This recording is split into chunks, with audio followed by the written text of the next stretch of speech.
to any other potential witness in this case, or any kind of incident reports or alleged gang affiliation could be relevant to any other witness in the case. The commissary trust account records, visitation records including visits from law enforcement, or records regarding transportation away from the facility could possibly have any kind of relevance to any other issue or any other witness that potentially might provide testimony in this case. With regard to the phone conversations, without knowing who all may have been on the other side of a phone call in this case, I don't know if there's any other potential witnesses that are going to give testimony that are on the calls. But in particular, I wanted to address any particular calls that might have been made between Mr. Adams and his counsel. We don't believe that any kind of attorney-client privilege has been waived whenever there's a phone call between Mr. Adams and his counsel. I'm not certain as to when a phone call is made, if there's any type of disclaimer given at the beginning of the phone call. I know some jails give a disclaimer saying these calls are being recorded or things like that. But even if that were the case, I think I read that there were disclaimers. Even if that were the case, because an inmate has, either the choice of visiting in person with his counsel, or if he ever wants to talk on the phone, it's not like the inmate has a choice of phones to use or devices to use that would not be recorded. They're somewhat forced to use whatever's available to them in order to make contact with their counsel, and I don't think that that's any kind of a voluntary waiver of attorney-client privilege. So if the court were to rule that the phone calls can be subpoenaed and reviewed by the defense by the Zach Adams defense attorneys, I think the court should exclude any review of any phone call made between John Dylan Adams and his counsel, because I don't think there's been any kind of a voluntary knowing waiver of attorney-client privilege under any condition, and I think those should be redacted from any kind of disclosure. But kind of the bottom line to the whole motion is I don't see how these records become relevant in this particular case if Mr. John Dylan Adams is not going to give testimony in the case on behalf of either side.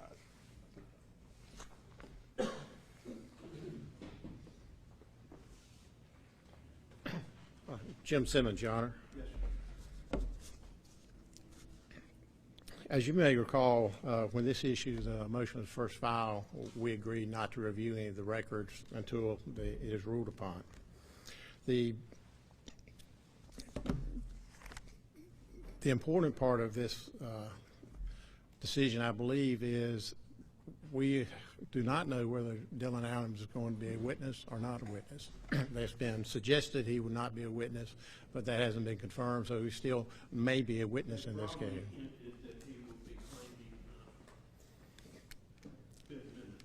Broadly hinted. Broadly hinted. I don't think that's quite different from. But regarding the medical records, incident report, all of that could become very relevant, either if Mr. Dillon becomes a witness or in going through that as to the information that may lead to relevant evidence.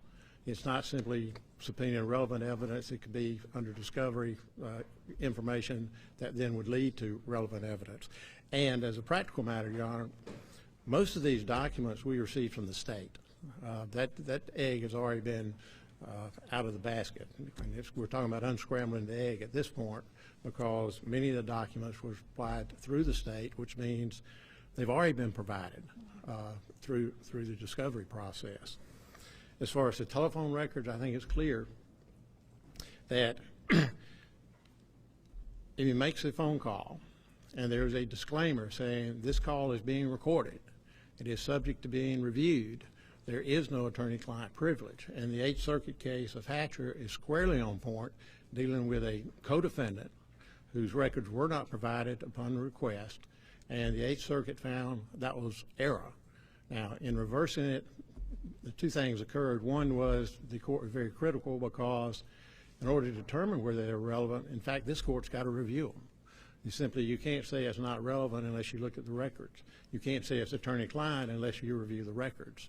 So I think on its surface, there's no privilege, and certainly the documents we have requested are either relevant or they could lead to relevant information, and the information has already been provided through the state. So, Your Honor, we'd ask that the motion be denied.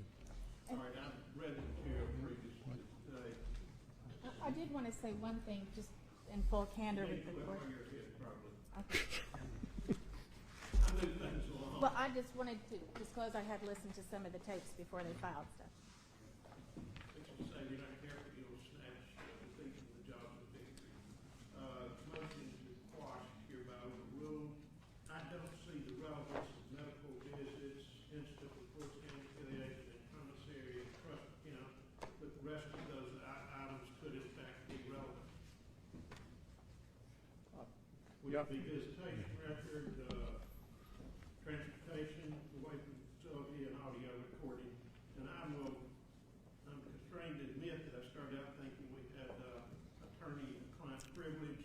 After reading your Hatcher case, you convinced me otherwise. Your Honor, I would like to, those documents that we already have that have been produced, we'd like to file them under seal for the record. Okay. All right, but you'll be given, in their motion to quash, you'll be given items 4, 5, and 6. Okay? Thank you, Your Honor. That takes care of John Dillon, everything he's got. Yes, Your Honor. And let's take about 5 minutes, and that way we can get him transported, and then I'll take up the rest of the back out.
All right, other potential motions, the state has filed some notices, one under 609 for possible convictions of the defendant for purposes of impeachment. It would be premature at this time to rule upon that. I've looked at it, and in all candor, the majority of what they have filed, the court's not prone to be allowed in for purposes of impeachment. There are some felonies that are less than 10 years of age that in all likelihood the court would let in with appropriate instruction.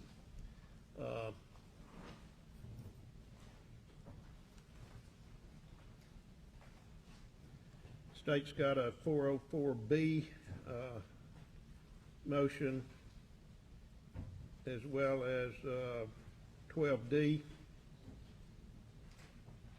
And it would be premature at this time because I don't know what the proof will actually show. So I cannot weigh those matters and determine what might or might not be admissible in the trial of this cause. So that will be reserved to be ruled upon at trial. As soon as I can give you an inclination, I think it's fair to both sides to let them know kind of what I'm thinking, and then be open to discussion on either side. The state supplemented their expert disclosure. I've read through that. There are 2 forensic anthropologists that they have given a full curriculum vitae on, and the court's looked at that, and I anticipate that they will be qualified and allowed to give expert testimony in this case based upon that.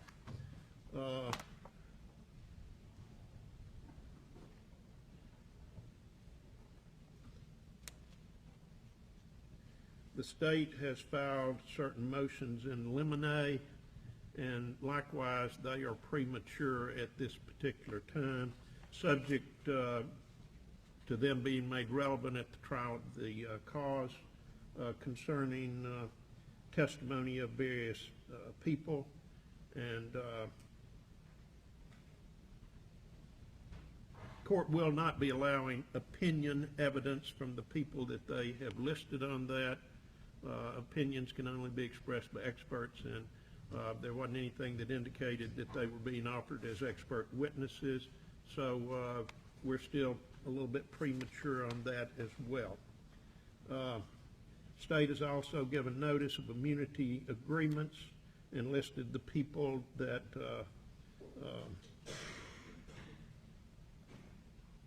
that they have made immunity agreements with. There's some 5 in number, but you folks have that, and I would assume actually have copies of the agreements. You don't know if they do? If they don't have copies, we have copies. Okay, that will be made available. It's appropriate you to be able to consider that in the defense of your client. What else do we have today?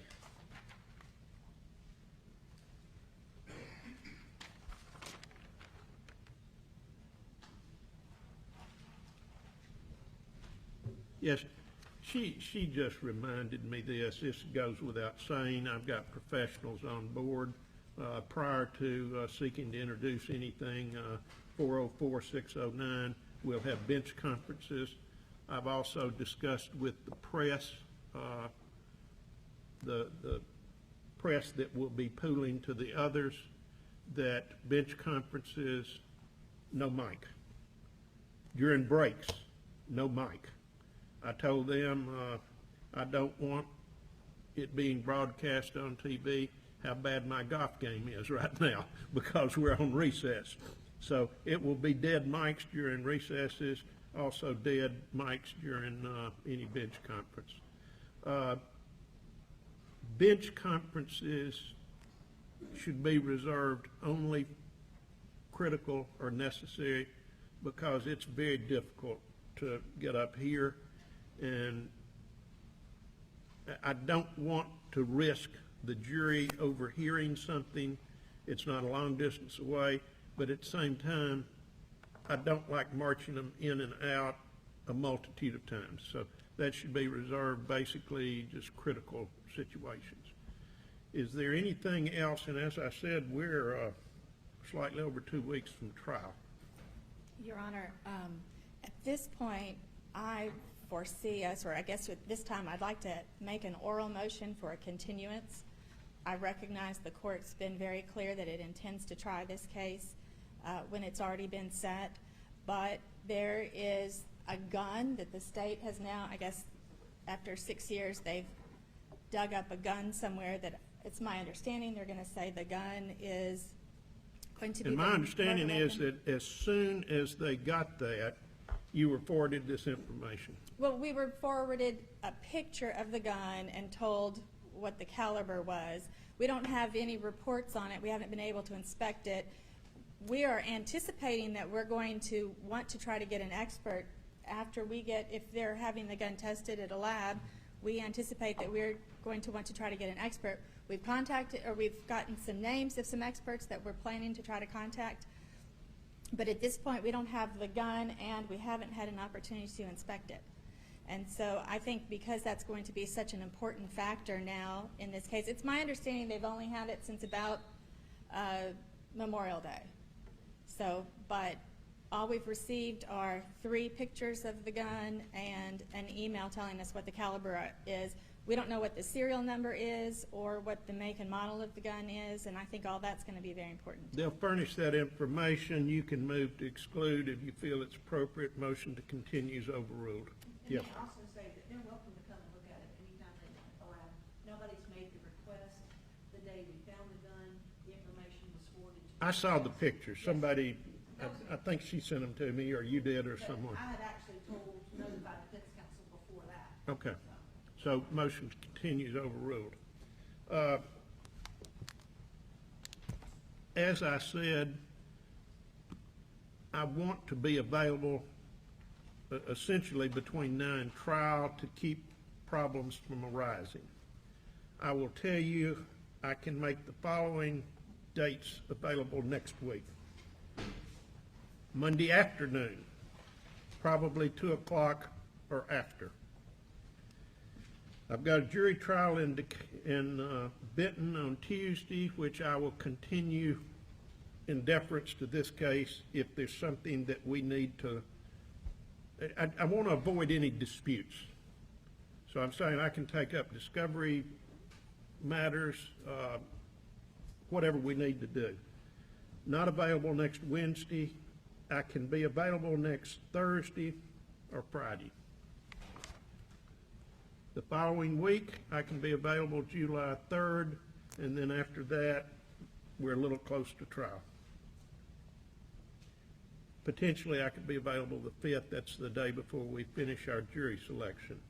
I will let the press know there will be no cameras on the 6th. That's pursuant to the rule. We'll be totally involved in jury selection at that time, addressing the issues that have not already been addressed during the individual voir dire of these people. They'll be coming back in on the 6th. I anticipate that when we get the jury selected on that day, that I will excuse them with admonitions to, once again, not view or listen to any news reports or anything else. I will swear the officers that will be guarding the jury that day so that they can report to Pickwick Landing State Park Inn on Monday so that we can start the trial. They'll be sequestered from that point. We'll start the trial promptly at 9 o'clock a.m. on July 10th till its conclusion. I anticipate running from 9 o'clock in the morning, and I could start a lot earlier, but the jury's sequestered. It's impossible to get it much before that. Be running till probably 5 or 5:30 in the evening. Once again, I don't mind going later, and if there's something that we need to take up outside the presence of the jury, perhaps we can do it, but I don't want to mistreat the citizens that are sequestered. I anticipate running 5.5 days a week, Monday through Saturday around lunch. And then I think to push it beyond that, it's going to be grueling like it is, not only for us, but for the jurors. So they'll be given Saturday afternoon and Sunday. Sheriff will do what he can to make it as pleasant as it can be under unpleasant circumstances. So we'll look at that. I also will tell you, I'll take care of it, okay? Hey, I've got this, okay?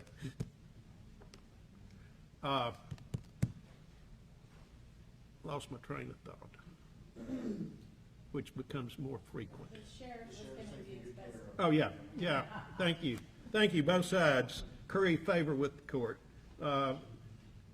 They'll probably, might even get them to open the movie theater.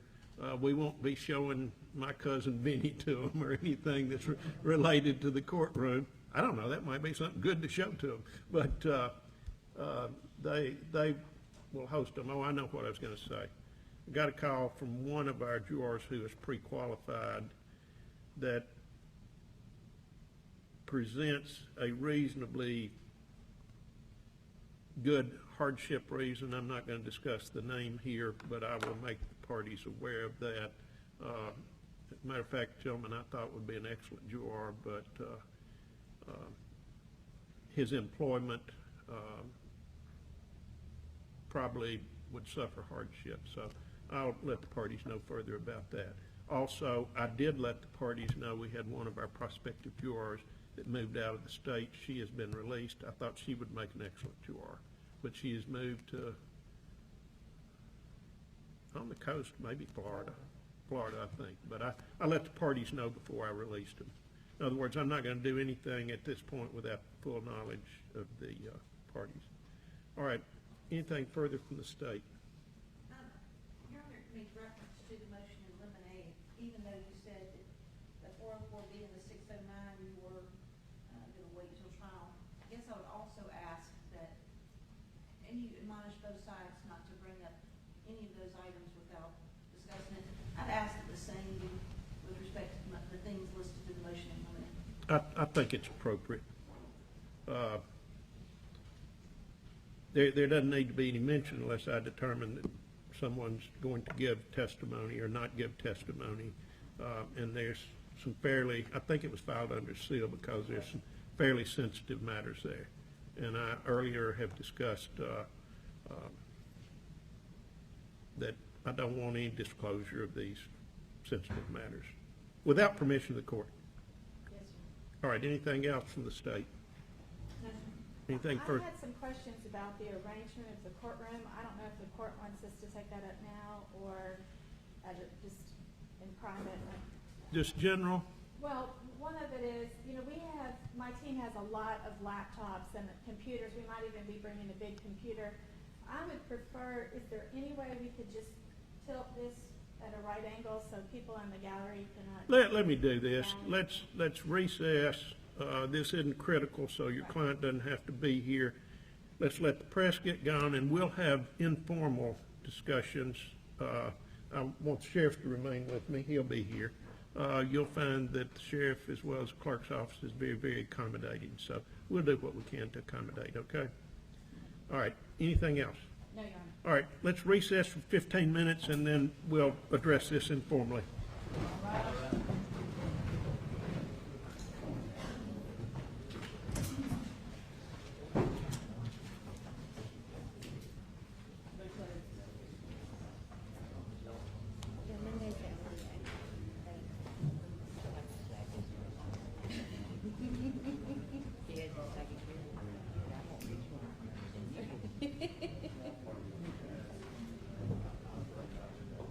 Yeah, but Tuesday I'm off, and he said he couldn't do it Wednesday. I've got trial Wednesday, and then I've got, I was anticipating another trial Thursday, so I had somebody covering, and I haven't had to see yet. I think I'm gonna do it.